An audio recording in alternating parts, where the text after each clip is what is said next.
now I have the pleasure of introducing our keynote speaker and also breaking with convention. So I did say at the beginning that we would be introducing ourselves, but now I will take that task away from Valeria, and I'll introduce her to you. So Professor Valeria Pulignano is Professor of Labour Sociology and Employment Relations at KU Leuven in Belgium, very widely published in those fields. Professor Pulignano has published extensively on topics related to the sociology of work, comparative European employment relations, labour markets and inequality, working conditions, job quality and workers' voice. She's the author of, or co-author, or author of several books, including Shifting Solidarity with Palgrave in 2020, Employment Relations in an Era of Change in 2016, and Flexibility of Work at Work in 2008 with Palgrave. Also published extensively in leading journals, Work, Employment and Society, Industrial and Labour Relations Review, and Work and Occupation. Her recent work includes studies in labour regimes in warehousing, as well as a European Research Council funded project on food delivery drivers in the gig economy. Valeria will speak for about half an hour, and then we'll have some time for questions. So I'll hand over to Valeria. Thank you so much. Please welcome Valeria as well for coming all the way from Belgium. Well, first of all, thank you very much for having me here. It's really an honor and a pleasure. And I really hope that I will not keep sleeping after a while with my jet lag. But no, I'm still, you know, I drank a lot of coffee, so it should be okay. Well, first of all, let me say that what I'm going to present today is the result of some research we have been doing since the last years on logistics. It is not about Amazon. I'm sorry for that. But I really do think that despite the fact that we haven't looked at Amazon in this research, hopefully we will do in a very near future.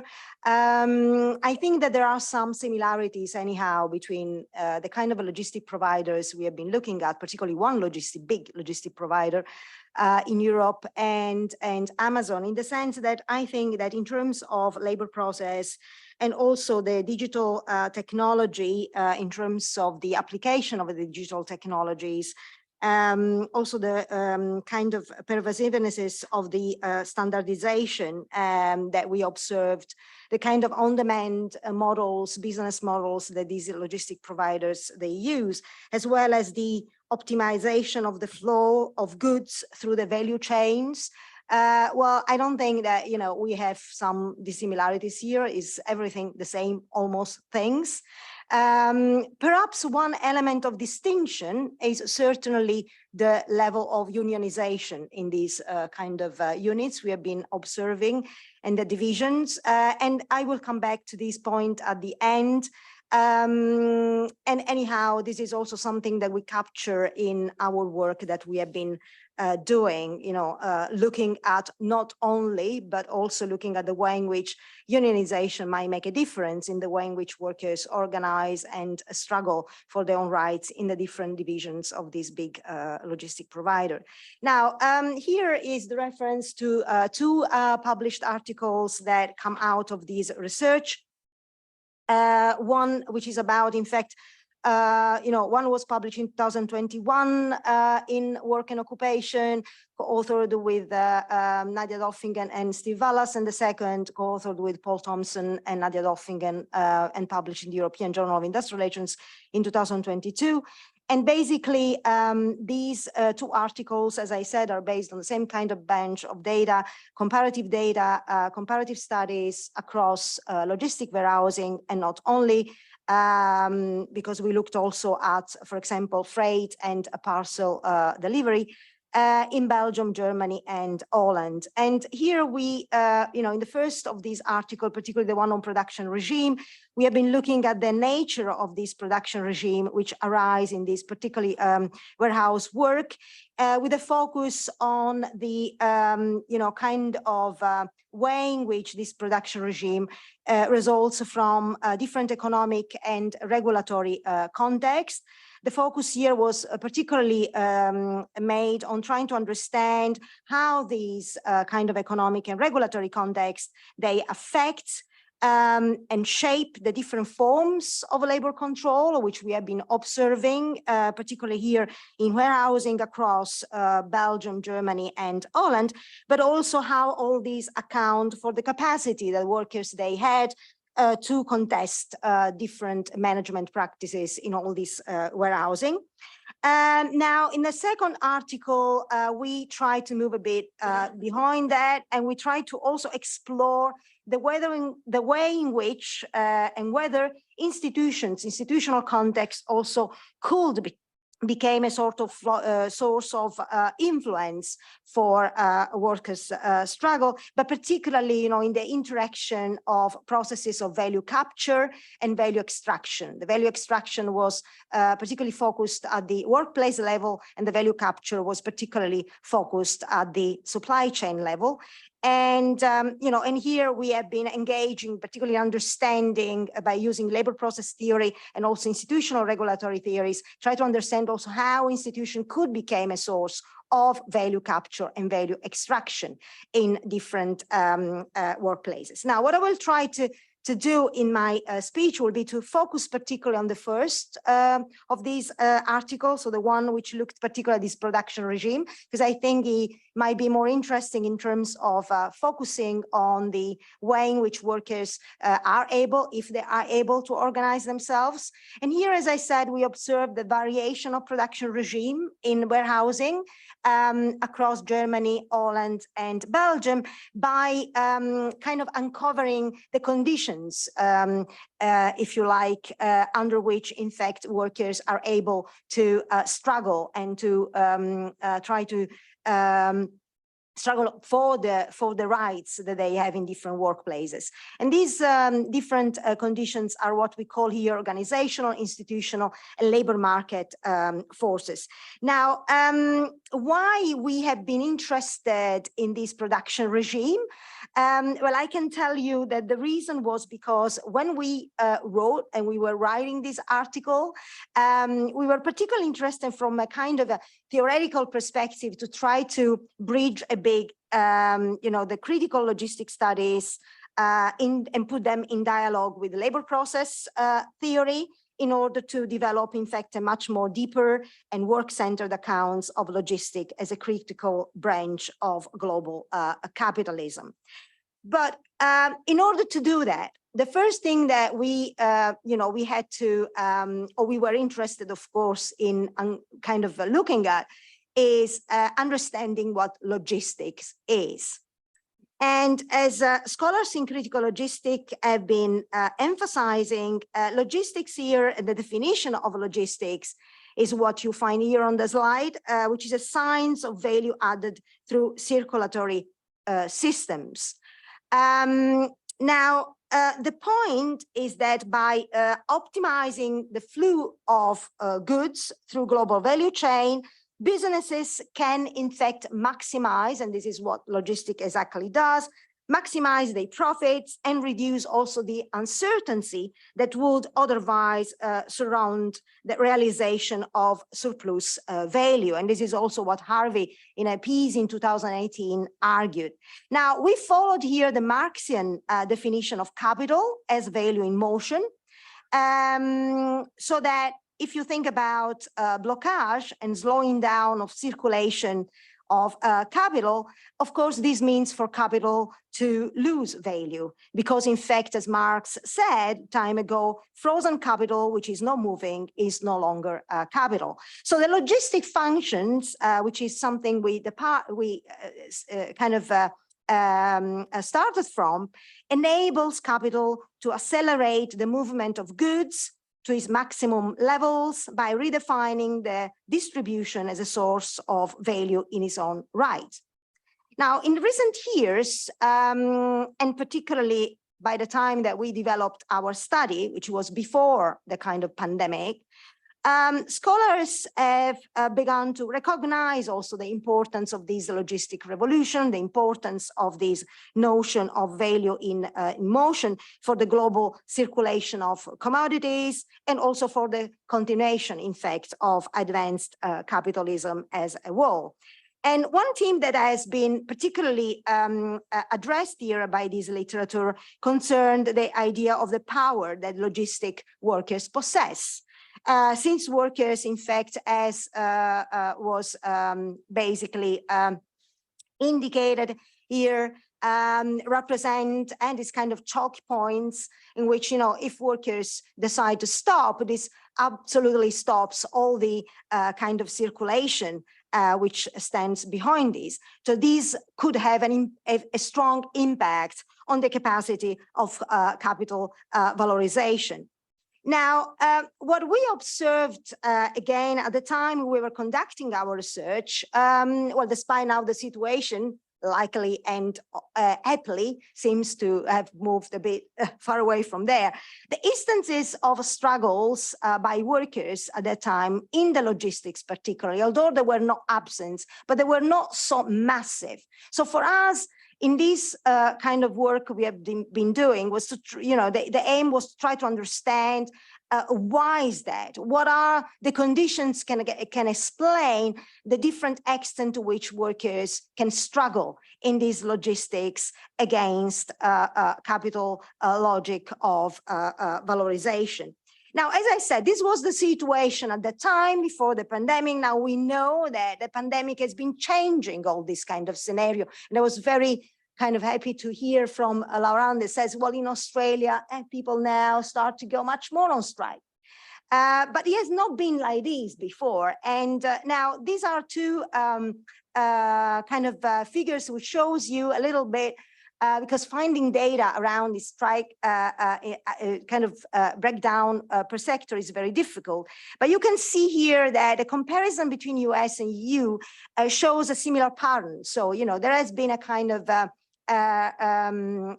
increase in strike activities, particularly in the US. Interesting to see that the kind of a percentage of increase in strike has been in 2022 more than 50%. This is what the statistics in the US they show, and in Europe also, although not reached not this 50%, but you know still is quite high. Particularly, you know, if you look at specific countries, you know, UK, for example, we see that perhaps the percentage is even higher. But what we also see here that the sectors in which there's at least we see a lot of strike activity going on are healthcare, transport, retail. Logistics still retains, in comparison, a bit less kind of proportion in terms of strike activity in comparison with these other sectors. So these raise still, I think, and I was, you know, when I was preparing my presentation, I thought, my concern was, does the research question we put at the core of our work at that time still holds? Well, perhaps still holds to a certain extent, because the question is, why is like this? Why logistics workers remain always, you know, the ones where this kind of strike activities seems to be comparatively less than in other sectors. So what kind of mechanisms account for capital's ability to limit logistic workers' structural power? In other words, and put it differently, how is class dominance maintained within the logistic industries, and how can we in fact explain it? And this is what, in fact, we have been trying to do in this paper, particularly in this work. Now, we started from the kind of looking at efforts which have been made in the literature by studies to address the question of labor control and particularly unrest among logistic workers. And we saw that the literature there was actually divided between two different kinds of approach.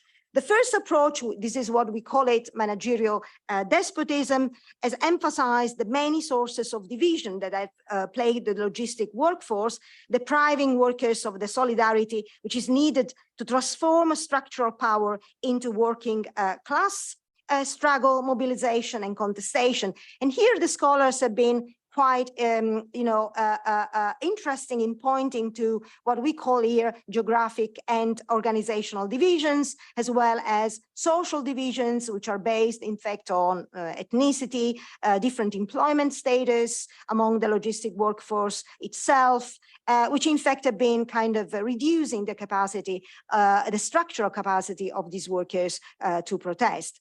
So as said, drawing on this path, scholars who have examined the working conditions and management labor relations, particularly in logistics, have argued that such divisions have been leaving workers unable to contest management control, having been leaving them subject to managerial despotism. But what we also want to point here is that particularly this literature, which points this kind of inability of workers because of capital to kind of control them, and therefore the incapacity of workers to kind of respond to this control. These studies have been particularly focused in what we call the liberal market economies, so UK and the United States, where trade unions, as we know, historically suffer from weaker bargaining power, and of course also neoliberal, more kind of strong neoliberal policies, where we see in fact these neoliberal policies being much more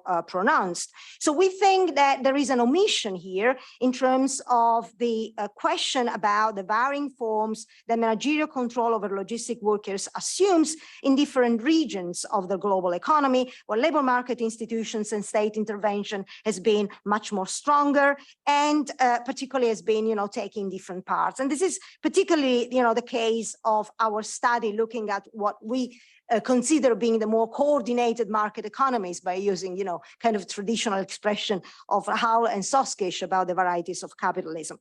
Now, a second approach which we observed also by studying the literature is what we call technocratic rationality, in explaining why, these workers don't struggle so much. And here, the technocratic rationality emphasized particularly the logistic practices and discourses, which are often, imposed, and which in fact, and in which logistic firms use also technologies of control in both the Foucauldian and engineering meanings of the term. So because firms now deploy powerful information and communication systems to govern the flow of goods through global supply chains, including also this use of algorithms, sensor equipment, robotics, and whatsoever, also artificial intelligence, the performance of each node in the logistics system can be more fully surveilled, directed, and evaluated. And this, of course, kind of restrict the capacity or constrains the capacity of workers to kind of be more protest, or to raise more particularly their own rights. Now, the argument here is also that not Taylorism forms of work organization acquire power and momentum. They are difficult for, in fact, it is a semi or mostly unskilled workers to contest, especially in those situations where turnover levels, as we know, these are very high, particularly in logistics, are, in fact, increasingly more increasing and becoming higher and higher. Now, although these approaches capture, we think, important aspects of a labor control within logistics sector, we also argue in our paper that they provide only a partial understanding of the forces that accounts for such control on this terrain. And therefore, we think that a fuller explanation must address the institutional, as we say, and the market-based and organizational forces that in fact impinge on the labor process and account for the variety of levels of workers' power and forms of class compromise that emerge at the point of production itself. In other words, workers' behavior is not only influenced by their predetermined interest and or willingness to resist capital, but also, and this is what we point and we illustrate in the paper, by the distinctive political, economic, and institutional context that in particular shape their work situation and also orientation towards management. And we really think that this needs to be taken into account. And in order to make account of these forces, In our paper, what we try to do in our work is to move from, that's something that I think as sociologists of work, we use a lot, Burawoy, for these kind of things. So we started, in fact, from Burawoy. Particularly, we built it on this kind of analytical distinction between the labor process, which is conceived as the coordinated set of activities and relations which are involved in the transformation of raw materials into useful products, and the political apparatuses of productions, understood as he does as the institutions that regulate and shape the struggles at the workplaces. Now, Burawoy particularly, and this is quite interesting, call these the politics of production. And in accordance to that, a factor of production regime therefore refers to what are the overall political forms of production, including both the political effects of the labor process and the political apparatuses of production. These apparatuses of production is also very much interlinked with what we call institutional kind of resources, which are important to take into consideration, where we explain the capacity that the workers they have to kind of struggle against capital in this particular sector. Now, we do know that here Burawoy distinguished between a despotic and hegemonic kind of regime that vary in accordance with the degree of coercion and consent. And we also think here that Burawoy theory of factory regime, in the way in which I've explained, it is certainly important. It's a theory which provides a fruitful way to understand the variation in production politics. But also we think that, again, in this understanding of Burawoy, there is a kind of very dominance of, again, thinking in terms of the American kind of context. So perhaps we see also here the necessity to enrich the analysis by looking also other conditions which might affect workers' capacity to struggle. And therefore, that's why we also include in our analysis of the kind of way in which workers are capable of struggling, other market also conditions which are quite interesting and which are embedded into product market and labor market at the same time. Okay, so I think I have to move on. Particularly what we take here, and we, in the way in which we try to move, complementing Burawoy idea, we try also to here look at the concept of associational power and structural power has been, addressed by Olin Wright, which has in fact for us given the kind of context in which to frame this kind of class compromise, and which can unfolds from different sorts of conditions. This class compromise can be positive, can be negative, and that's also what we take into account in our analysis. Now, perhaps I will move on, because I think I don't have much time to dig into all these. But what we have been trying to do here, we have been trying analytically, as I said, to shed light on what we call the variety of forces shaping production regime. Now, before I illustrate it a little bit later, and these are the institutional forces, the market forces, and the organizational forces. The institutional forces involve, in fact, the resources and capabilities that workers have developed through their trade unions and collective bargaining arrangements. And these include not only the direct power of workers' own organizations, at what Wright calls the associational power, but also the indirect effects, if you like, of all these. And here, particularly interesting in our story, because we look at this comparison between Belgium, Germany, and Holland, for example, the way in which the Ghent system in Belgium provides, high level although it's not the only reason why unions in Belgium have high level of membership.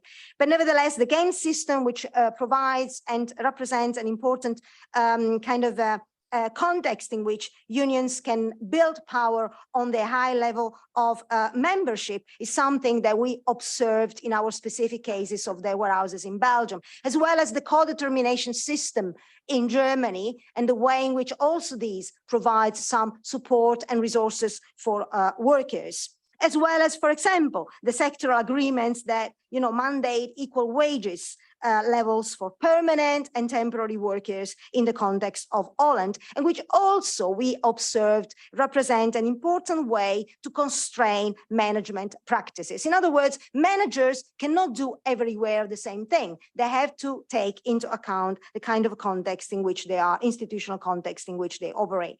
The second is the factor we emphasize here are the market-based forces. And here we make two considerations, one which is directly rooted in the labor market, and the other which is more rooted into the product markets, as I said before. Here we consider labor markets as being important, and this again going back to Olin Wright, since the existence of a shortage or a surplus of labor can have an important effect on the capacity of workers and management to bargain, both formally or also informally. And this, of course, empowers workers. And we see this happening particularly in the different situation of warehouses where workers have been able to build upon this kind of resource. Another important resource is the product, the kind of product market in terms of the whether the warehouse is established or located in a kind of weak position, in terms of weak position vis-a-vis the competitors or clients. This also, of course, has an effect in terms of empowering or not empowering workers. And this creates, capacity in terms of providing structural power. And the third dimension is the organizational forces at play. And here we see the capacity of workers to leverage strategic resources based on their own skills, or also information that they have within the labor process itself. And here also we see very much, and this is something that comes also from the work that Steve Wallace has been doing in other contexts, we see that this organizational power of workers can also kind of unfolds from different informal norms, cultural resources that they might have in different contexts. Now, just to give some, I don't know whether I have the time to go through this, but just to give some illustration. Well, first of all, let me say, we observed, so we investigated different warehouses belonging to the same big logistic provider in three different contexts, in three different countries. Now, the logistic provider is one of the biggest, I would say, in Europe, which operates with about 500 warehouses. At that time, we developed our research in Europe, and also many more worldwide. And these warehouses, as I said before, they all actually feature a simple, routinized production process. Now, let me give some indication about the kind of system in which they operate. Now, because of competitiveness reasons, our provider, at the time where we developed our research, and I think still they do it, they implemented what they call an operational excellence strategy called OES. At the core of this OES, there is a lean management system, which is characterized by process standardization, the monitoring of the flow of goods in real time, continuous improvement to ensure the prompt solution of any possible problem, and also, of course, performance evaluation. So, what this OES is about people, processes, and technology, and trying to get the most of all these. Short-term meetings were reported by management and also by workers when we did our interviews, which was, we developed our research mainly qualitatively by interviewing workers, management, unions in the different warehouses. And we ended up with, a bunch of, kind of consistent number of interviews. So the workers and management reported to us that they had short meetings which were held between team leaders and workers at the beginning of each shift, and between the different team leaders every 2 hours of their own work, and which were in fact called this kind of Kaizen sessions, which were aimed at continuous improvement, guaranteeing kind of control and monitoring on avoiding any kind of delays in the flow of goods, and providing weekly evaluations also of each employee performance. So what this Kaizen was about was trying to avoid problems and trying to perform and trying to monitor and, kind of control workers and improve their own performance very quickly. The company also frames this OES system as, being at the core of the productivity measurement that they do, because they, this productivity measurement is seen as a coaching resource for these OES, which allows management to measure this productivity at the individual level through this performance system in place. In particularly, what does it mean for workers means to be facing standardized, as I said, and routine tasks, this picking and reaching, which was also mentioned before in different various presentations, which was supported also by sophisticated IT system, which monitored the flow of goods in real time. Now, following a company expert, it seems that this OEC brings productivity gains at a very high level, at least 5%. And even when there is a kind of co-determination system in place, for example, in the case of Germany, these kind of productivity gains can even reach higher, up to 10%, which, by the way, also shows that institutions and institutional arrangements, also in terms of how labor capital relations they work in different workplaces, might be an impact, and might have, or actually has an impact also on logic of valorization. So that was also something interesting to see. And what we also observed very much was this kind of increasing work intensity. Work intensity was very high. And this is also very much reported by this interview order picker in Belgium, reporting about this kind of work intensity, pressure on work intensity, monitoring and trying, previously we helped each other, he says, if there was a problem, but now the IT system knows who made a mistake, and there's the kind of indicating who makes a mistake. And then, of course, there is a kind of follow-up in terms of, improving the day after that this doesn't happen anymore. So really continuous improvement is here an issue. Now, how we have been analyzing what is the way in which we have been framing these production regimes. Now, we divided production regime. Our production regime are constructed around the way in which flexibility is also achieved in the different warehouses through this kind of monitoring, routinizing, and continuous improvement, and also, of course, the way in which this intersects different levels of union activity. So we have been kind of clustering this kind of production regime around what we call coercive flexibility, hegemonic flexibility, and institutional mutuality.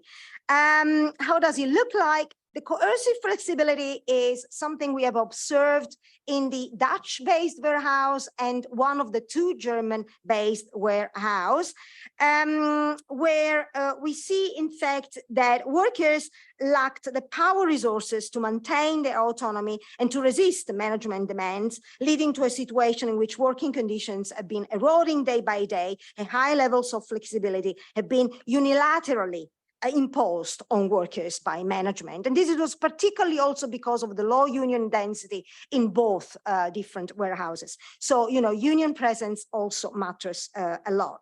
Now, I don't have the time to go very much in depth in the kind of specificity of the empirics here. But what I want to say here is that the way in which flexibility was handled, we see here an extensive use of cheaper agency work in the Dutch warehouse, whereas in the German, we see a much more extensive use of working time flexibility rather than agency work. We also see a kind of combination in the German warehouse of cheaper agency works, something that unions tried to avoid as much as they could, but unfortunately they were not able to do much more than what they did. But also what we see is that this coercive flexibility is not only, in kind of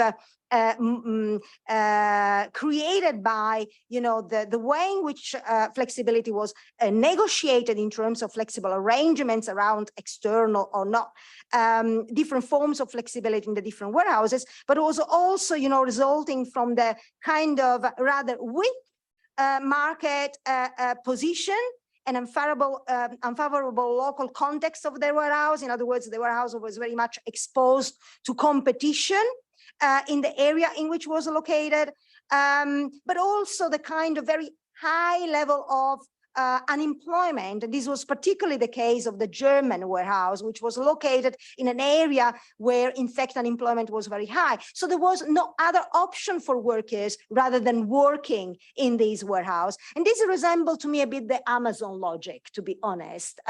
Where Amazon tried to arrange warehouses is where labor market conditions also are very much favorable for them. And not only labor market conditions in terms of unemployment, but also, and this is, something reported in recent research on Amazon, particularly in the United States, Amazon also tend to locate warehouses there where, there is a kind of vulnerable workforce in terms of, migrant workers and also sometimes disabled people, so people with a lot of vulnerabilities as well. So in other words, there is this kind of also exploitations as well. Going on.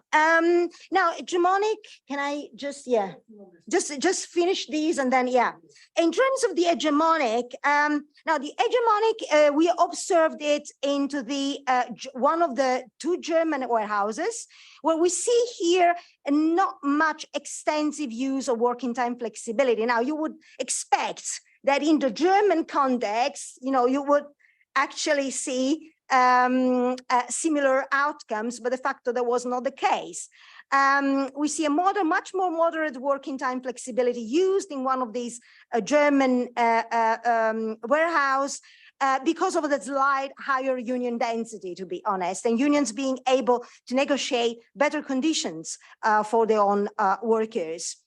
We also see here that the outcome was also explained very much because of the strong market position and favorable local context of this warehouse in comparison with the other German one.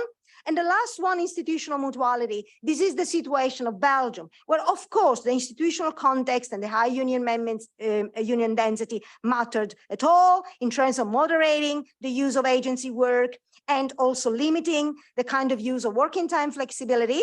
But also what we observed here is that the market position, so this kind of strong institutional, if you like, effect could kind of offset the kind of rather weak market position of the warehouse. And we also observed a rather favorable local context, of course, not very high level of unemployment in the local labor market, which also provided a lot of resources for workers to, kind of be able to contest. And what we also observed in this specific institutional mutuality case was that workers reported, and it was quite interesting, that they were, doing their own work, a bit like, what you also said in your story, Lauren, that they were actually reaching this kind of positive class compromise with management. They were working because they wanted the warehouse to produce, to be productive, because they knew that otherwise they would have faced perhaps a situation of unemployment afterwards.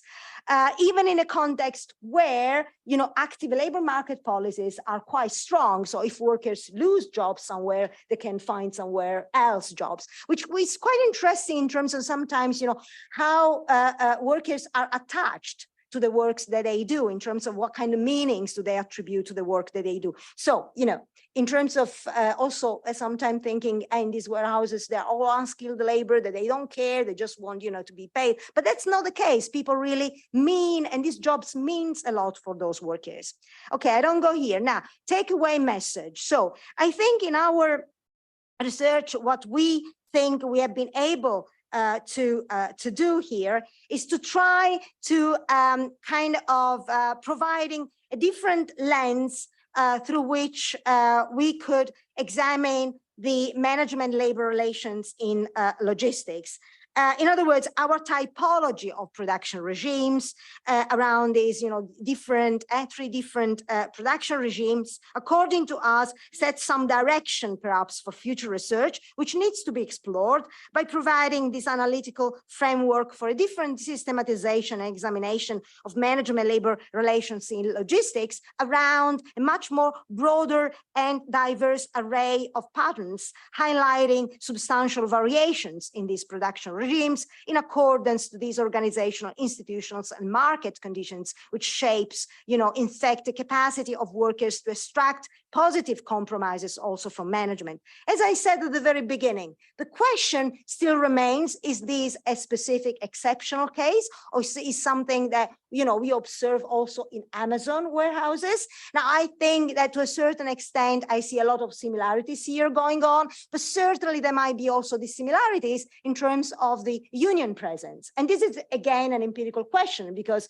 you know, if Amazon will, and if unions will be able, and workers will be able, and we see that in the United States and many other parts of the world, unions start to organize, unions start to be present. So the question is to say what Amazon warehouses will look like when, you know, these warehouses will become unionized. And thank you very much for your attention, and sorry for keeping too long.